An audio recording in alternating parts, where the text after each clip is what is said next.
गोर लागै छी सब गोटा के, समस्त मिथिलावासी के और पाबनि सबके शुभकामना के साथ एकटा बहुत जरूरी सूचना लऽ कऽ अहाँ सब लग उपस्थित भेलहुँ। एहि बेर बहुत साल के बाद फेर सँ हरिवासल लागल अछि।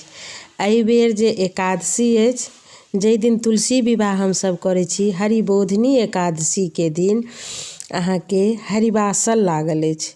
तऽ के सब हरिवासल केने छी? हम तऽ एकोटा नहि केने छी हरिवासल। हमर माँ 3टा हरिवासल केने, लेकिन हम एकोटा नहि केने छी।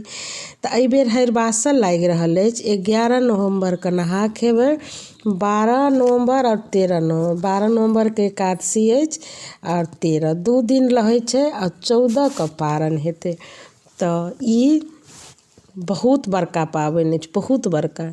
किएक तऽ हरिवासल जे छै से अहाँके 2 दिन 4 साँझ सहऽ पड़ै छै।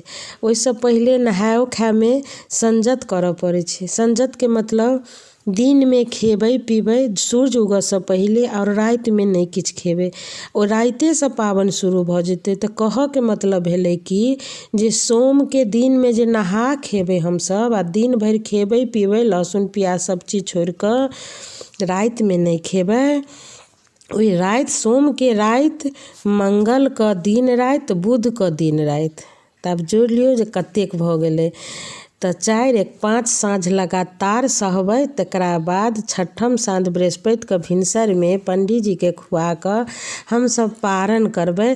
आ फेर ओहू दिन, पारण के दिन में खेबै पीबै, साँझ में सूर्य डूबऽ सँ पहिले जे खाय पियऽ के रहतै, आ राति में नहीं खेबै। हमरा जे जानकारी है जे हरिवासल अहिना होइ छै। एक बेर अहाँ सब जरूर कमेंट में करब जे केना होइ छै। हमरा जानकारी छला से हम अहाँ सब तक कहलहुँ। आ के सब केने छी सेहो जरूर करब। आ करऽ के लेल तऽ नहीं हम कहि सकै छी, किएक तऽ बहुत गाढ़ो छै, बहुत पानि बिना। एहिमे पानि ब्रशो नहीं करै छै, कहै छै ने पानि बिना ई हरिवासल केने छै फन्ना, से हरिवासल छै। तऽ बहुत कठिन व्रत छै। तऽ अहाँ सबके शरीर काम करत तखने कोई गोटा करब, नहीं तऽ नहीं। लेकिन जानकारी देनाइ जरूरी छला, ताहि लऽ कऽ जानकारी देलहुँ। और जानकारी के साथ अहाँ सब गोटा सँ आग्रह करब जे के सब हरिवासल केने छी जरूर कमेंट में करब। हम नहीं केने छी एकोटा, लेकिन अहाँ सब केने हैब हमरा लागैए।